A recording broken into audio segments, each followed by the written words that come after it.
just was thinking about how to start talking about the instinctive center, and this I inside said, I really don't want to talk about this. And that's the instinctive center. I mean, it came through the intellectual center in the form of those words inside, but the feeling behind it was, you see, that's how the instinctive center is.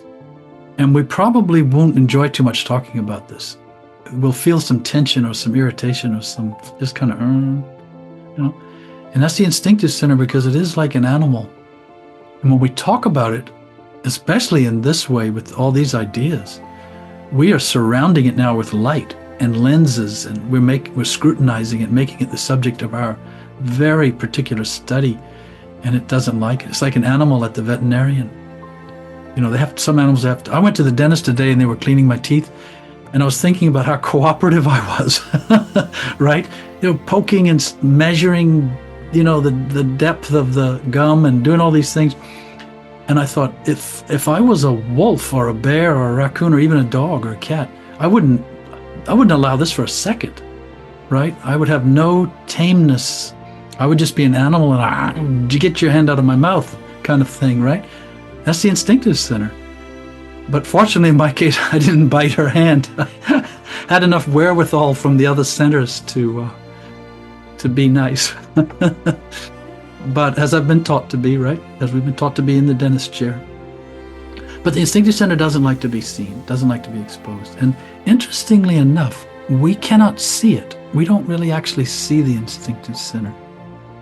This is true of all the centers. We don't see the center itself. We see what it's functioning. We see its effect. We see how it manifests in us a certain way as energy. But we don't see it itself. And if we could see this instinctive center, it would be kind of like seeing a wild animal. Or maybe a better way to say it, an uncivilized, completely uncivilized. And it's only interested in itself. And the instinctive center is kind of the selfish part of our nature. Selfish, we want to, we hoard food, or we don't want someone to get the best bite, or we want the biggest piece of food on our plate, or we don't want to share our money, or we don't want to share somebody else to wear our clothes, or it goes all these instinctive things. We're not even comfortable letting somebody else drive our car. These are all part of our kind of person. All these things we possess, our possessions become us, we become them. And as I said, instinctive center is very selfish, and you may think someone's quite nice, and then you put them under pressure. You say something they don't like, or you do something they don't like, and they just turn, they snap at you. They become, you go, whoa, well, who is that? Where'd that come from? It came from the instinctive center. That's who that is. And it doesn't take much it's like cornering an animal.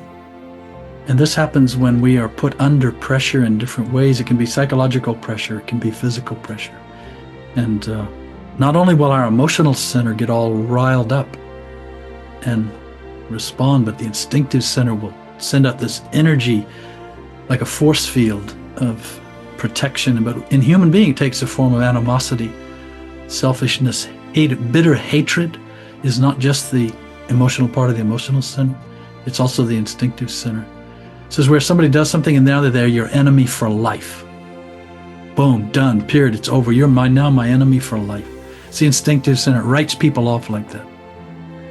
Or it's also behind, do you know how if somebody does something to you, you don't like it, and you silently punish them by not giving them your attention anymore?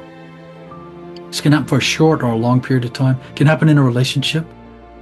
Suddenly, okay, yeah, yes, darling, whatever you say, yeah. There's no long, oh, love you, good morning, happy to see you, you were so wonderful.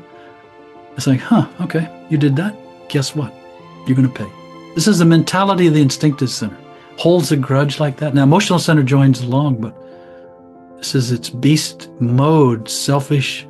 It wants things when it wants them, and it wants them in the way that it wants them.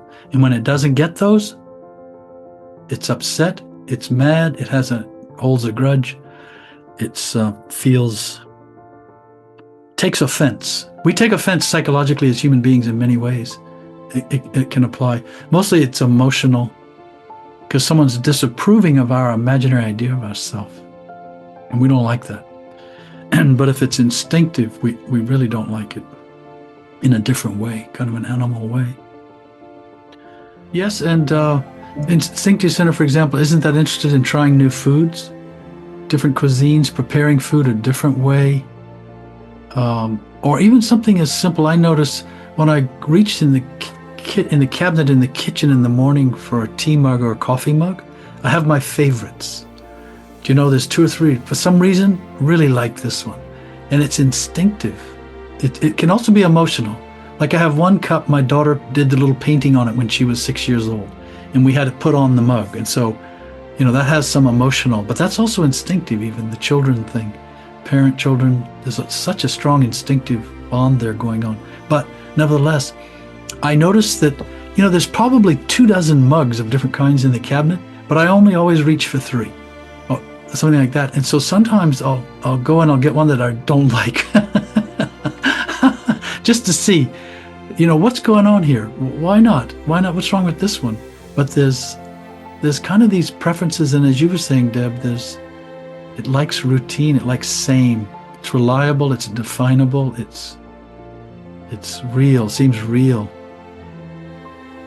And there's a boundary, and we like these boundaries psychologically and instinctively. Usually. Some people, of course, are the other way. They don't like boundaries at all. And that's equally mechanical. Their identity is in kind of not having an identity, which is also not awareness. I'm a rebel, I'm a renegade, I don't do anything the way anybody else does it. I'm a free spirit, this kind of thing. And it's also, you get stuck in that. As a feeling. That's Uspensky. Instinctive center is not bad. It's not a bad thing. It often gets bad press when we talk about it. Can. It's just this animal part.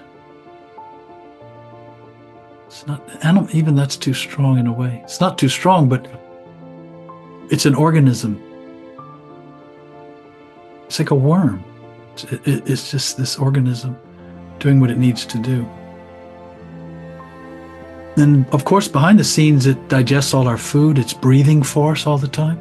It keeps the heart going and the lungs. We're in and out breathing. We don't even notice it. It's hearing sounds. It's picking up warnings. I'm lying in bed at night and I'll hear a knock in the wall, or I think someone's out on the deck. Could be. And so that then there's this alertness. And now this ear is really working. Should I get up? Should I go check? Or do I have a stick nearby? All these kind of eyes. This is the instinctive center.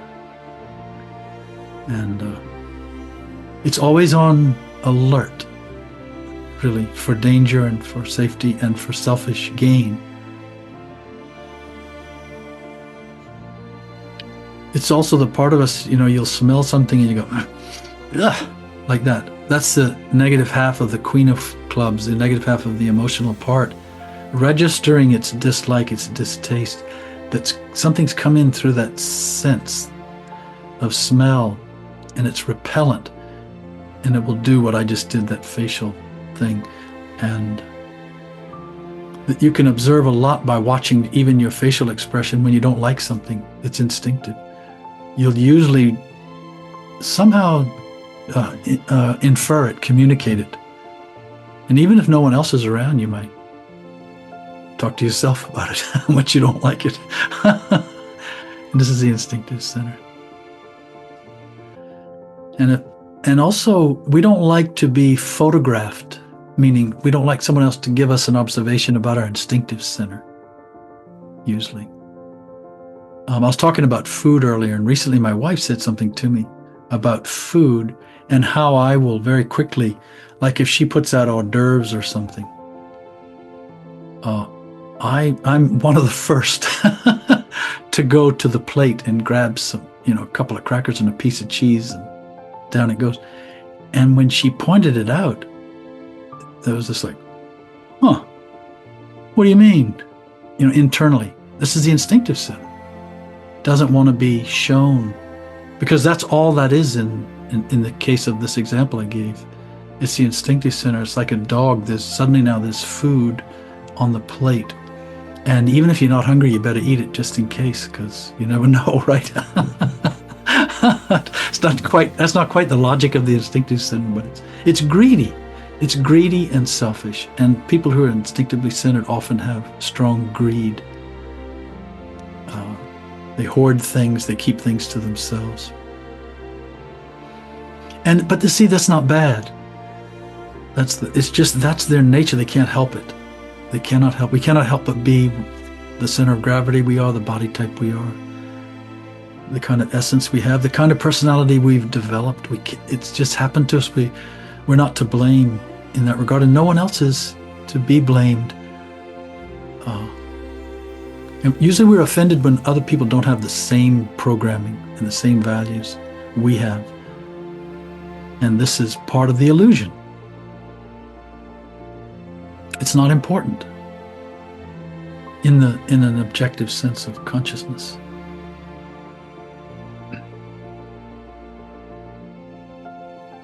This is a very exacting study, these centers and this instinctive center, and most people would never suspect the instinctive center is a thing all by itself. They feel that's me. This is me, and you have no right to tell me such and such. And it's just an I coming from a center. And parsing it all out like this, and being able to observe things,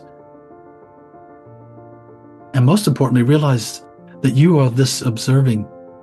You're what is seeing this. Something is seeing this.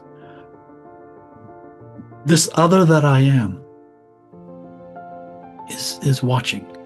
And that's the value of this study in the long run. We could just study this all day long.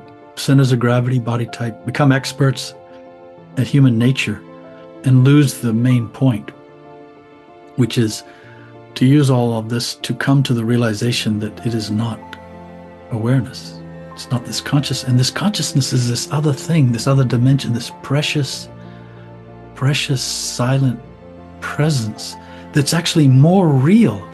It's more real than these hands and eyes and skin and emotions, and they are remarkable in themselves, really. Even this instinctive center, you study it, it's incredible how it exists and operates. It's an amazing phenomenon. And yet this awareness is even more amazing. But only as it intuits itself, it realizes doesn't actualize itself so much as realize itself. And realize it's unfathomably more amazing and precious. But because it's invisible to the centers, to our four centers, they can never get it in their grasp. Each center tries to understand consciousness on its terms. The emotional center wants it to be some kind of beautiful, fine emotion. And the moving center wants it to be a thing, an object. And the instinctive center wants it to almost be a power or kind of energy, a physical kind of presence, and so on. And it's none of those things.